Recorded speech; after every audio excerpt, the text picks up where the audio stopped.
Welcome, fellow travelers of the forgotten roads and wanderers of wilds, to the Verdant Enclave. I'm your host and sometimes friendly DM. More relevant to today's discussion, I'm also your fellow wanderer and wilderness guide to the Ranger class of 5th edition Dungeons & Dragons. Let's talk battle damage. Before we get started, I'd like to take this opportunity to outline some of the different things we're doing in the game and how I'm recording the damage for the purpose of calculation, and I'd like to address the formula I started with from Chris at Tree and Monk's Temple for calculating average damage per round. Finally, there is something about the damage per hit method I'm using that I'd like to address in greater detail. There are some points on which I would like to provide some context for, especially the house rule glancing blow. My players, and myself, didn't like missing by only 1 point on the attack roll. Originally when this occurred I was letting players choose an outcome, either favorable or unfavorable, but that was proving uninteresting, so instead I implemented this idea of letting the attack hit but only for half damage, as though the target had been granted temporary resistance. However, I do record the damage at the number rolled, the same as I do for creatures who have resistance or vulnerability. Something I wanted to address as well is how I'm counting damage for spells like Spike Growth versus something like the briefly used Thunder Wave.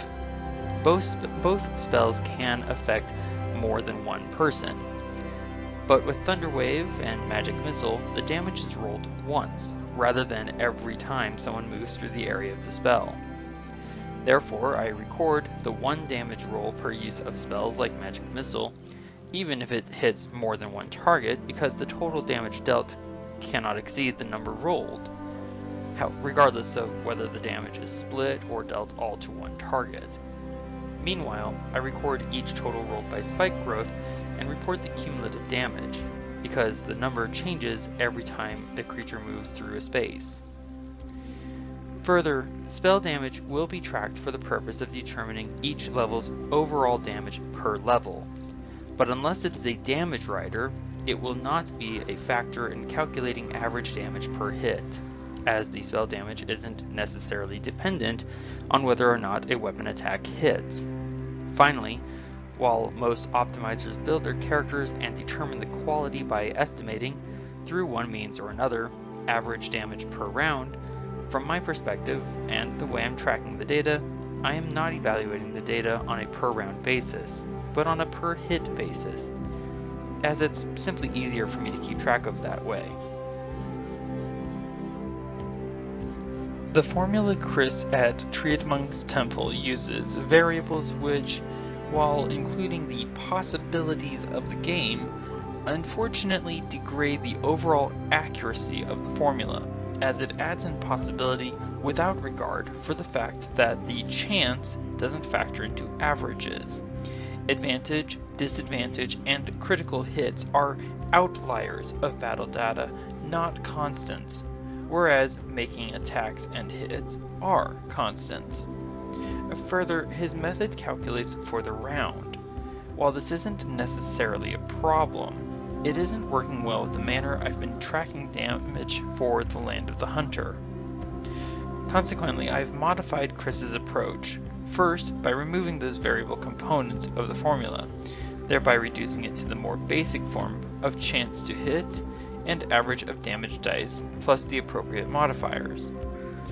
I chose a base armor class of 15 to determine the basic chance to hit, and then ran the numbers as average per hit rather than per round.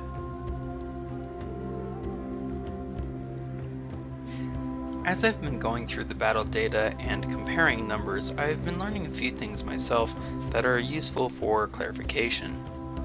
The method of comparing average damage per hit, or per round, is not inherently a good measure of damage potential, primarily because it is a measure of efficiency.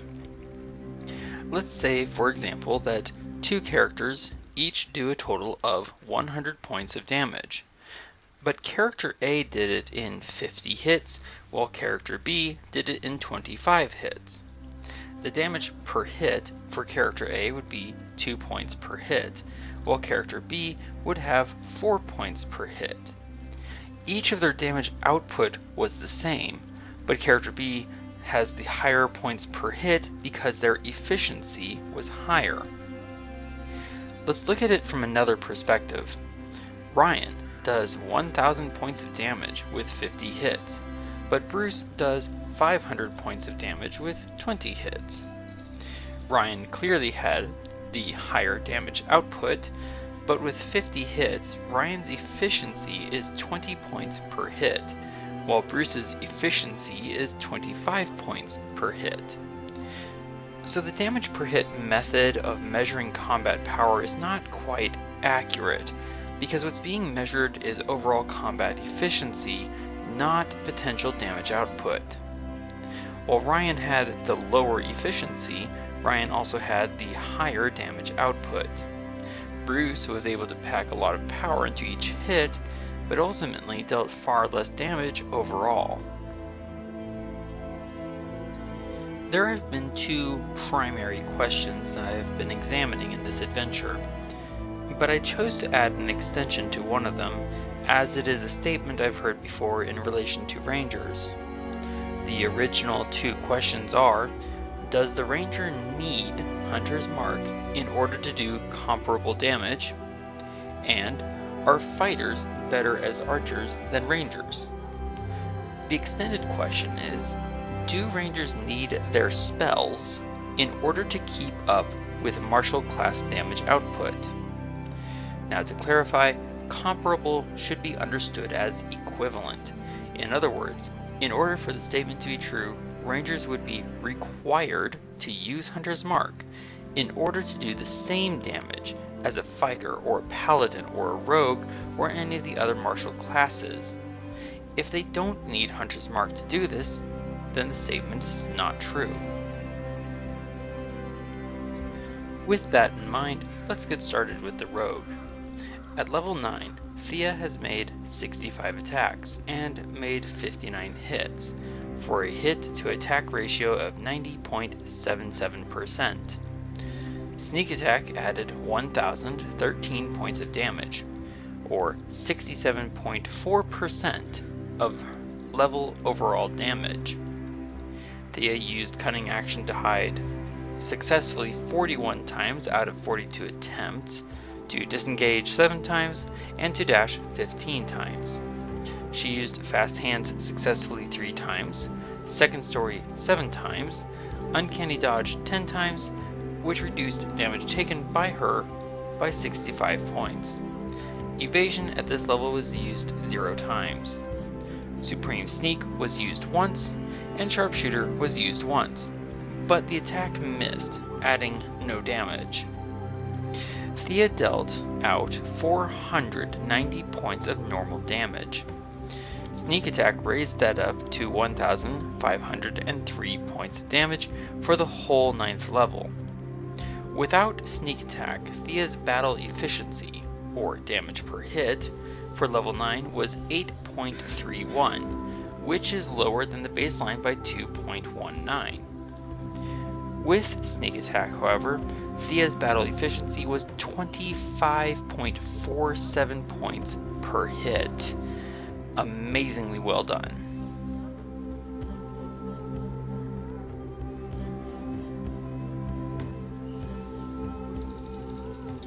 Let's move now to the fighter, Adrian, having now completed level 9. Adrian made 85 attacks, 77 of which were hits, for a hit to attack ratio of 90.59%, a little bit less than the rogue, but by a fraction of a percentage. For magic, Adrian used Firebolt cantrip 37 times, adding 320 points of damage, or 26% of his level overall damage. Expeditious Retreat was used 6 times to dash 23 times as a bonus action. Shield was used 3 times, and Magic Missile 8 times, all using a 2nd level spell slot, generating 144 points of damage, or 12% of total level damage. Longstrider was also used 2 times. Adrian used Action Surge 12 times, adding 90 points of damage, or 11% of total level damage, otherwise to equip his shield or to remove it, and once to throw the Iron Bands of Valaro. Second Wind was used 9 times, recovering 136 hit points over the course of level 9. Indomitable was used successfully 5 out of 7 uses. Adrian's total level 9 damage, with Action Surge, was 787 points of damage. With magic added in, Adrian's total damage for level 9 became 1,251, so weapon damage accounted for 62.91% of all the fighter's damage. With Action Surge, Adrian's battle efficiency was 10.22, which is 0.28 below the baseline. Finally, the Ranger Varen, who also completed level 9. Varen made 156 attacks, 151 of which were hits, making a hit-to-attack ratio of 96.79%, which is higher than the other two by at least 6%. And also, you may note, Varen made more attacks and more hits than both of them. Varen used Longstrider 4 times over level 9, twice using a second level spell slot to affect someone other than just himself. Jump was used 5 times, and Locate Animals or Plants twice. Spike Growth was also used twice, adding 178 points of damage, or just 10% of Varen's total level damage. Non-Detection was used 6 times, Plant Growth twice, and Hail of Thorns through a charm was used once, adding 3 points of damage, or 0.17% of total level damage. Colossus Slayer was used 67 times for 331 points of damage, or 22% of level overall damage. Primeval Awareness was used 7 times. Steel Will turned one fail into a success, but the other time failed to make a difference. Land Stride was used 83 times to outmaneuver or gain advantageous positions, or just to keep away from pursuers. Favored Enemy was used 7 times, and Natural Explorer was used roughly 68 times. It is difficult to account for each individual use of this particular feature, as it provides several distinctive elements, and some are passive instead of active. For level 9, Varen made 1,538 points of damage from weapons and Colossus Slayer, and with the magic raised that total to 1,719 points. 10% of that was Spike Growth, and 89.63% was due to weapons. Varen's battle efficiency was lower than the fighters for this level at 10.19, also is 0.31 below the baseline.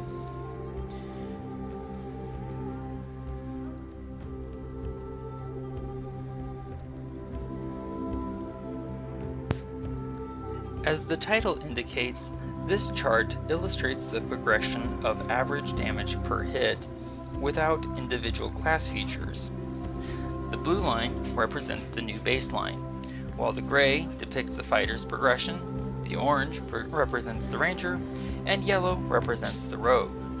This chart represents the efficiency of each character at delivering damage per hit without the use of features.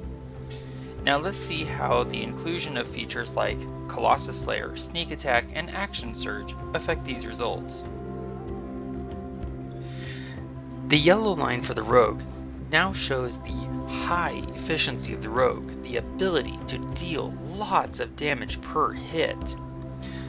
But keep in mind that the rogue has not always generated high amounts of damage per level in total. Yet, the rogue has left the baseline of efficiency far behind. Meanwhile, represented by the gray line, the fighter's efficiency has, though wandering up and down, remained largely consistent with the baseline. And we see this in gameplay with the fighter using their actions and action surge to do a lot of separate things together, though not always attacking outright.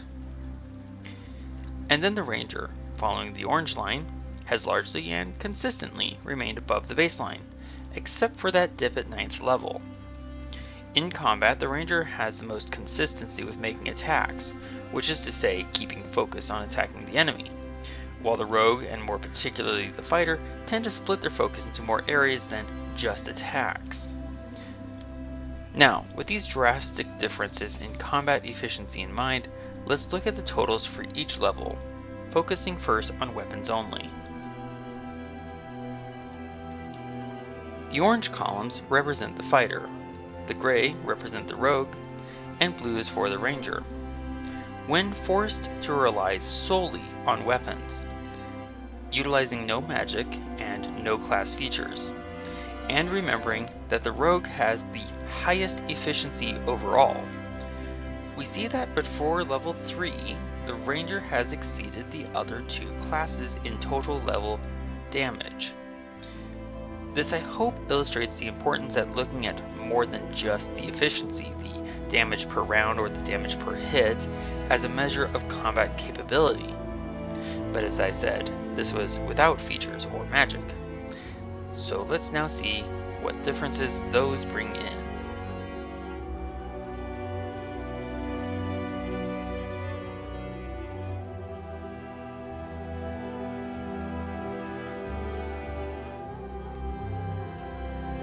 Things change slightly or dramatically.